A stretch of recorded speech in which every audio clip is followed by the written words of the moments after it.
¿Cómo están, hermanas, hermanos? ¿Bien? Me alegro entonces y doy gracias a Dios de que podemos encontrarnos otro domingo por este medio de comunicación tan efectivo. Así que estamos tranquilos. Con las murallas caídas de Jerusalén, ¿recuerdan a Nehemías el domingo pasado? Con las murallas caídas de Jerusalén y el gran desaliento de los que habían quedado, surge Nehemías. Nehemías vivía bien en el exilio, lejos de su tierra, lejos de la tierra de sus padres, vivía bien en el palacio, había sido elegido como un hombre de confianza que le servía el vino al rey, que claro que antes tenía que probarlo, y si alguien intentaba envenenarlo al rey, primero iba a morir Nehemías. Así que él, delante del rey y de otros de la realeza, él tenía que probar lo que el rey iba a beber durante sus comidas. Por lo tanto, era un hombre de confianza, que estaba sirviendo en lo que podría ser un trabajo común hoy día, pero estaba allí obligado porque era un esclavo de ese imperio. Su vida va a cambiar cuando recibe la noticia que encontramos en el verso 4 del capítulo 1 de Nehemías. Busquen ustedes en sus Biblias. Dice el relato de Nehemías: cuando oí estas palabras, las palabras de sus parientes que le visitaron, y que el muro de Jerusalén estaba derribado, que las puertas de la ciudad estaban quemadas. Cuando oí estas palabras, me senté y lloré. E hice duelo por algunos días y ayuné y oré delante del Dios de los cielos. Sentir ese dolor como lo expresó Nehemías tantos años atrás, eso indica una sensibilidad especial por la obra de Dios. No somos personas legalistas que endurecemos el corazón ante las situaciones que vive no solo la familia personal o amigas, amigos, sino también el cuerpo de Cristo en el mundo. Nehemías estaba muy lejos de su tierra. En Jerusalén habían quedado algunos pocos, un remanente, que vivían también en gran angustia y perseguidos por los vecinos. Además de todo eso, sin seguridad en sus casas, el muro estaba caído, el templo estaba prácticamente derruido. Y entonces, ese testimonio de lo que estaba ocurriendo en Jerusalén produjo en Nehemías esta reacción que tiene mucha emoción, muchos sentimientos. Le duele a Nehemías la situación de su pueblo y de su familia lejos, como a 1.300 kilómetros de donde él estaba. Me senté, no pudo soportar las noticias de pie, me senté y lloré. E hice duelo por algunos días y ayuné y oré delante del Dios de los cielos. Y luego sigue la oración de Nehemías ante esa condición, que hoy no vamos a observar detenidamente, pero por favor note usted cuando esté leyendo Nehemías la cantidad de veces que Nehemías va a decir esto: oré delante del Dios de los cielos, y frases similares a esta. Nehemías, un hombre joven, lejos de su tierra, que dependía de Dios y de vivir en la presencia de Dios a través de la oración. Para estos tiempos que estamos viviendo aquí en el país y en otras partes del mundo, y nuestros países vecinos, algunos pasando por días terribles, también tenemos que orar delante de Dios. La oración cambia las cosas, no por la oración en sí misma, sino porque Dios es el que obra. Orando a Dios, dice Nehemías, oré delante del Dios de los cielos. Recuerde que esta expresión usted la va a encontrar en Nehemías en varias oportunidades. Un hombre de oración, un hombre que busca a Dios antes de tomar cualquier otra decisión. Reconoce Nehemías en su oración los errores del pasado. Su pueblo se había alejado de Dios. Tal vez él mismo, siendo un hombre joven, no había visto los desórdenes religiosos, morales, sociales del pueblo de Israel. Había vivido con su familia, pero fue llevado cautivo muy joven, lejos de su tierra. Pero sabía la historia. Él sabía por qué estaban desterrados, por qué habían sido sacados de Jerusalén y por qué habían sido destruidas las murallas de Jerusalén. Me gustaría que se fije en el verso número 7 de este capítulo 1. Véalo con cuidado. En extremo nos hemos corrompido contra ti y no hemos guardado los mandamientos, estatutos y preceptos que diste a Moisés, tu siervo. No es habitual encontrar que las personas confiesen su corrupción. Más bien son descubiertos, denunciados y aún ponen abogados para defender su corrupción. Aquí Nehemías, en nombre de su pueblo, y lo describe, hace una oración en términos plurales.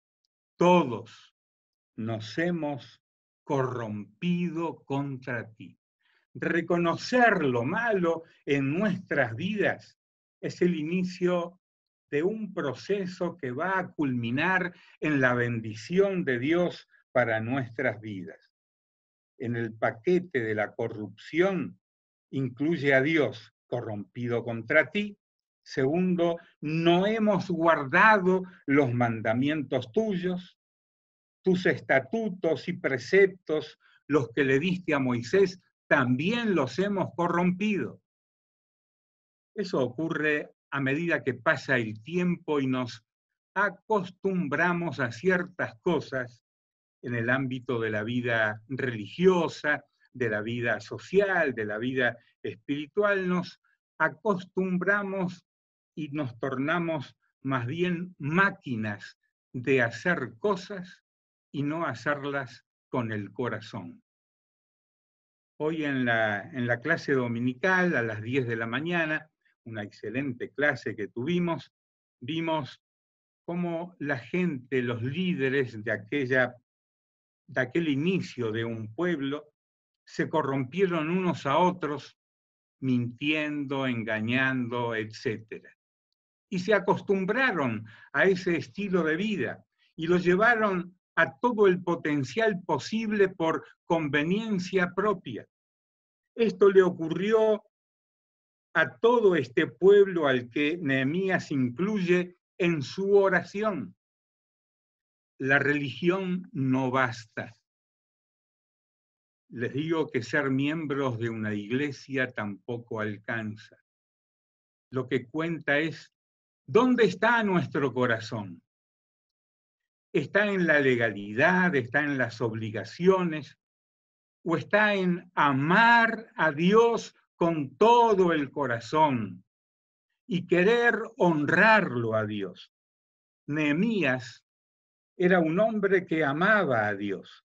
Ya les mencioné que en el verso 4, Nehemías vuelve su corazón a Dios luego de ayunar, de orar, y pone su rostro delante del Dios de los cielos.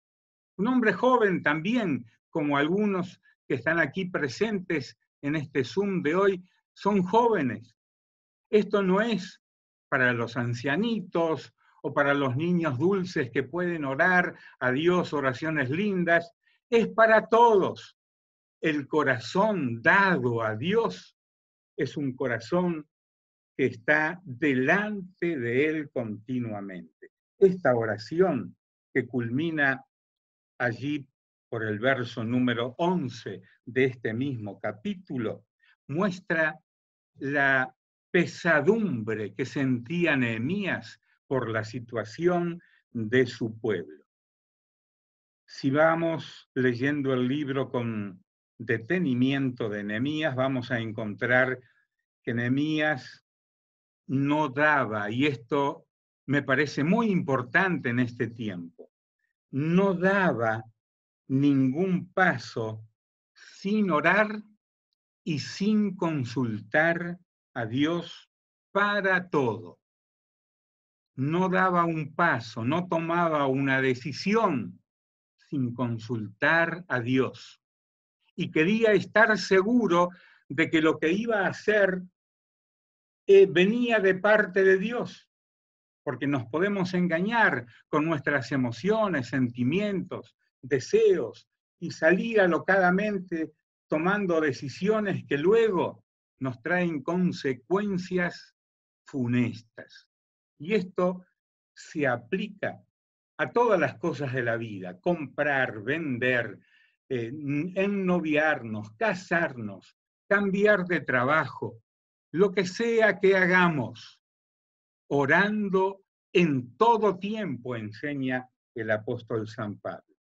Así que Nehemías era un hombre que consultaba a Dios y nada hacía sin su anuencia. No actuaba impetuosamente. Todos podemos recordar ahora a nuestro querido hermano Pedro, apóstol de Jesucristo, y siempre a él lo hemos dado a conocer como un hombre impetuoso. Era el primero en hacer declaraciones, en tomar decisiones, pero en algunos casos le costó mucho dolor, muchas lágrimas, tomar decisiones sin haber consultado primero a Dios. Nehemías era lo opuesto a Pedro. Era un hombre sereno, tranquilo, que sabía que primero Dios en todas sus decisiones. No actuaba impetuosamente, sino calmadamente. Y un aspecto importante para entender la persona de Nehemías era que era un hombre que investigaba lo que iba a hacer. Quería saber de propia mano cómo estaba la condición de Jerusalén, cómo estaba su pueblo. Así que nos vamos al verso 11 del mismo capítulo. Te ruego, oh Jehová, esté ahora atento tu oído a la oración de tu siervo y a la oración de tus siervos, quienes desean reverenciar tu nombre. Concede ahora buen éxito a tu siervo y dale gracia delante de aquel varón, porque yo servía de copero al rey. Luego de esa oración tan sentida, tan profunda que encontramos en los versículos anteriores, Nehemías llega a la conclusión de su oración no estando solo. Estaba orando él, siervo, como se designa a sí mismo, pero también incluye a otros que están con él, a los que también cataloga de siervos. En realidad, todos los cristianos debemos de actuar como siervos, ¿verdad? No como señores, no como dueños, sino como siervos, los que servimos a Dios. y los que servimos a nuestras hermanas y hermanos en diferentes maneras, los que ministran música, dirección, anuncios como están ocurriendo estos domingos, y qué lindo es ver toda esa gente nueva que se ha interesado en apoyar esto y colaborar en diferentes formas. Somos siervos los unos de los otros. Nehemías le pide a Dios: concede a tus siervos reverenciar tu nombre, meta, objetivo de todos los cristianos, meta y objetivo de quienes aman a Dios como Nehemías lo amaba: poder reverenciar el nombre de Dios. Podemos ahora, en una actitud personal, ahí donde estamos, inclinar nuestro corazón, inclinar nuestro orgullo humano, inclinar nuestras demandas humanas ante Dios para decir: Señor, solo queremos reverenciar tu nombre, solo queremos servirte a ti, solo queremos servir a nuestros hermanos que están en necesidad. Nehemías, con esta oración final, verso 11, está preparando su corazón y su espíritu para encontrarse con su patrón, con su jefe, con el rey. El rey era el que administraba la vida de Nehemías, era un esclavo del rey. No podía Nehemías tomar decisiones por sí mismo, dependía del rey. Así que en la oración dice: dale gracia delante de aquel varón, del rey, a quien debía de presentarle la situación que estaba viviendo su pueblo. Así que vamos ahora un poco más adelante en el texto, capítulo siguiente, si usted lo tiene por allí, verso número 4, dice, note usted la frase corta: primero me dijo el rey, ¿qué cosa pides? Porque la cara de Nehemías evidenciaba dolor, tristeza, ese día que estaba sirviendo las copas del vino para el rey. ¿Qué quieres? ¿Qué te pasa? Entonces, aquí subrayo esta frasecita al final del 4. Antes de la respuesta, antes que Nehemías abra su boca por cosas que sabía, que Jerusalén estaba destruida, que sus conciudadanos estaban sufriendo, que las murallas estaban rotas. Entonces, ante la pregunta del rey, Nehemías dice, el relato dice, entonces oré al Dios de los cielos. No tenemos esa oración registrada en el texto de Nehemías. ¿Qué habría orado usted? ¿Cómo habría orado? ¿Cuál sería el contenido de su oración? Se le da a Nehemías la oportunidad, se la da el rey. Estarían todos los comensales también allí. Debería de hablar lo que había en el corazón, de su tristeza, de su dolor, porque Jerusalén estaba desierta, puertas consumidas por el fuego, el relato que aparece en los versos 1, 2 y 3. Ya sabía Nehemías lo que estaba ocurriendo, pero antes de pedirle al ser humano, antes de pedirle al rey, le pide a Dios. Oré al Dios de los cielos. Puedo suponer, y usted también, que la oración de Nehemías habrá sido: Señor, abre tú mi boca, que yo pronuncie lo que tú quieres que diga. Cuando pensaba en esto, me vino a la memoria aquel pasaje del Nuevo Testamento, cuando el Señor le dice a sus discípulos que en aquel día, día de persecuciones, de dolores, cuando fueran llevados ante los tribunales por causa de la fe, no se preocupen, ustedes van a recibir las palabras que necesitan decir. Dios les va a dar la palabra que ustedes necesitan decir. Por lo tanto, vuelvo a la característica inicial que mencioné. Nehemías no era un hombre que salía a las corridas y a las locas a decidir sus cosas. Consultaba a Dios. Y ahí delante del rey, en silencio, en su corazón, oré al Dios de los cielos. Probablemente será bueno tomar como modalidad, cada vez que tenemos que hablar, que decir algo ante los seres humanos, le pidamos dirección a Dios. ¿Qué quieres tú, Señor, que yo diga? ¿Cuál es la palabra adecuada que tengo que pronunciar ahora? Esto nos va a quitar inseguridad, nos va a dar confianza de lo que decimos, lo que tenemos que decirle a una persona por su condición, a un pueblo, a una nación, a un rey, a quien sea, sean palabras de Dios y no palabras humanas dichas a otro ser humano. No se olvide, ore al Dios de los cielos cada vez que usted esté ante una situación difícil de la vida.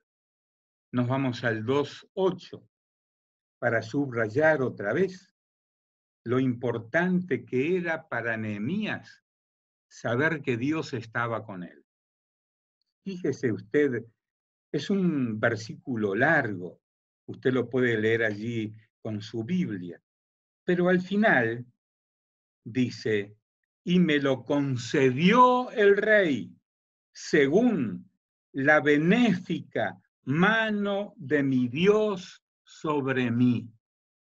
Vea usted que no fue una entrevista larga, ni el rey le pidió que me traigas un documento escrito, un protocolo firmado, vamos a ver los procesos, el presupuesto. Él le habló después que oró y Dios se lo concedió y el rey también lo concedió. Le concedió el rey según la benéfica mano de mi Dios sobre mí. ¿Cómo me gusta esta frase? La benéfica mano de Dios sobre mí. Dios es bueno, en gran manera es bueno. No se lo olvide nunca, es generoso con nosotros, pero hay que buscarlo como lo buscaba Nehemías. Hay que confiar en él. Si usted puede decir eso pensando en su hogar, en su trabajo, en su salud, la benéfica mano de Dios está sobre mí. Dele gloria a Dios por eso. Dígalo ahora. La benéfica mano de Dios está en mi familia, en mi vida, en mi salud, en toda la situación que ahora esté viviendo y que parece ser tan trágica. Sin embargo, si Dios pone su benéfica mano de Dios sobre nuestras vidas, todo ayuda para bien a los que aman a Dios. Bueno, veo por mi reloj aquí que el tiempo se me va terminando y quiero seguir un poco más adelante. Aquí hay otra misión importante que tiene que dar este hombre de oración, este hombre de Dios. Es reconocer y entender cómo está la situación, saber el tamaño del problema antes de hacer algo. En términos de empresa podríamos llamar a esto planificar la gestión, pero no siempre los uruguayos tenemos el hábito de planificar, de observar, de investigar, más bien somos tren de última hora y decidimos así como viene. Bueno, para los cristianos eso tendría que haber terminado con la vida nueva en Cristo. Aquí nos enseña la palabra del Señor que un paso importante está descrito en los versos 11, 13 y 16. Obsérvelos. Llegué pues a Jerusalén y después de estar allí 3 días, o sea, se tomó su tiempo. Me levanté de noche para que pasara desapercibida su acción.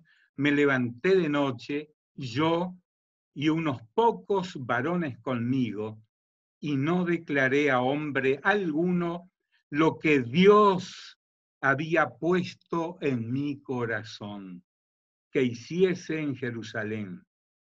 Ni había cabalgadura conmigo, excepto la única en que yo cabalgaba. Y salí de noche. Y sigue el relato, me voy al verso 16. Vio todo el panorama y llegamos al verso 16. Y no sabían los oficiales a dónde yo había ido, ni qué había hecho, ni hasta entonces lo había declarado yo a los judíos y sacerdotes, ni a los nobles y oficiales, ni a los demás que hacían la obra. Era una cosa entre él y Dios, entre él y Dios. Primero Dios. Y hasta que Dios no te da el permiso de decirlo a otros, mejor no lo digas. Y eso lo tenía muy claro Nehemías. Un hombre que buscaba a Dios, confiaba en Dios y aguardaba el momento de hablar que Dios le autorizara a hablar. Así que esa noche de cabalgar entre los escombros, supongo yo, pienso yo, imagino yo, que si la primera vez que lo escuchó lloró, aquella segunda vez que lo vio por sí mismo, a la ciudad destruida, los escombros amontonados, también esa noche habrá llorado Nehemías. Y se levantó esa mañana para decirle a todos los que estaban con él: vosotros veis el mal en que estamos, que Jerusalén está desierta y sus puertas consumidas por el fuego. Estoy en el verso 17. Venid y edifiquemos el muro de Jerusalén y no estemos más en oprobio. Venid y edifiquemos. Ya hemos llorado, ya sabemos la realidad. Ahora vamos a quitar este oprobio de nosotros. No es solo reconocer la situación en la que estamos, las penas que tenemos, sino hay que quitar ese oprobio, hay que quitar ese dolor, hay que quitar esas vergüenzas, hay que renunciar a los pecados que son como los escombros que había en Jerusalén. No estemos más en oprobio, hermanas y hermanos. No estemos más mirando nuestro pasado sin Dios o lo que no hemos hecho en el pasado conforme a la voluntad de Dios. Quitemos el oprobio de la vergüenza del pecado. Entonces, verso 18, les declaré, es la primera vez que él va a decir en público lo que ha tenido en privado con el Señor. Entonces les declaré cómo la mano de Dios había sido buena sobre mí, y asimismo las palabras que el rey me había dicho. Y dijeron, esta es la reacción de todos los que en este momento escuchan el mensaje de Dios a través de Nehemías. Dijeron, levantémonos y edifiquemos. Así esforzaron sus manos para bien. Y me quedo por aquí, por el tiempo que ya tenemos, para ir a la conclusión. La reconstrucción del muro, primero quitar los escombros, reconstruirlo, todo el proceso, usted lo puede leer en los capítulos 3, 4, 5, y cuando llegamos al capítulo 6 encontramos el día del festejo, cuando cortan la cinta. Desde el verso 18 del capítulo 2 hasta el final del proceso pasaron 52 días. para saber cómo se construía en la época, que no tenían excavadoras ni otras herramientas tecnológicas de la actualidad. Esto fue un milagro. Y con todos los enemigos alrededor que los injuriaban y molestaban. Ahora, hermanas, hermanos, querida iglesia, estamos saliendo de la pandemia y de la cuarentena. Gracias a Dios, hemos tenido buena administración de las autoridades públicas del país. No nos está pasando en Uruguay lo que está ocurriendo ahora en Argentina, en Brasil, en Chile, cosas terribles y en otros países. Demos gracias a Dios por el lugar donde estamos y que Él nos ha guardado. En el hogar de ancianos, lugar de mucho riesgo, donde hay una veintena de ancianos, no pudo entrar el coronavirus. Y la mayoría de nuestros ancianos de la iglesia, la mitad de la iglesia son personas de 65 años en adelante. Dios nos ha guardado a todos, porque ahí me incluyo yo también, y mi señora, que tenemos más de 65, unos cuantos más. Dios nos ha guardado a nuestros hijos, ha guardado a nuestras familias. Hemos tenido para comer lo necesario, lo suficiente, para vestirnos. Dios nos ha dado posibilidad de bendecir al necesitado con las canastas y otras ayudas.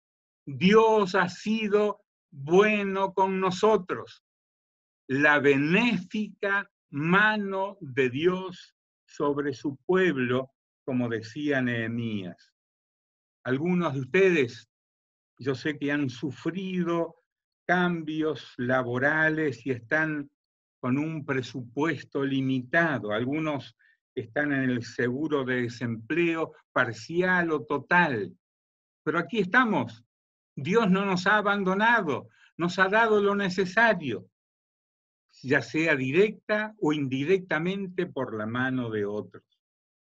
Hay que actuar ahora en este tiempo como actuó Nehemías, con prudencia, con confianza en Dios.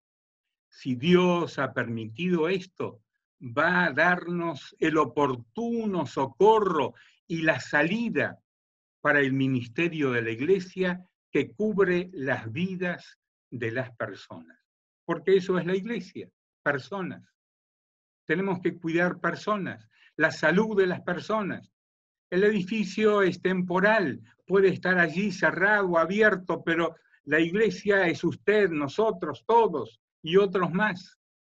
Eso es la iglesia del cuerpo de Cristo en la tierra. Hay que actuar entonces con prudencia y respeto por la salud de las personas. El proceso de Nehemías lo registra claramente. Hagamos como Nehemías, para terminar ya. Dejemos que el Dios de los cielos haga su voluntad, como dice el verso 11. Te ruego, oh Jehová, esté ahora atento tu oído a la oración de tu siervo y a la oración de tus siervos, quienes desean reverenciar tu nombre. Concede ahora buen éxito a tu siervo y dale gracia delante de aquel varón. Oremos, ayunemos, estemos apenados por la situación del mundo, oremos unos por otros para que no falte el pan en la mesa de nadie. Pero busquemos primeramente el reino de Dios, como lo hizo Nehemías. Busquemos al Dios de los cielos, que es más grande que cualquier gobernante de este mundo, que es más grande que cualquier virus, que es más grande que todo el universo. ¿Qué más queremos? Busquemos a Dios de corazón y Él nos bendecirá.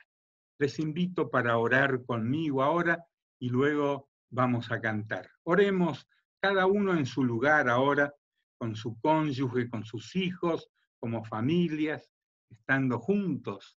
Busquemos a Dios.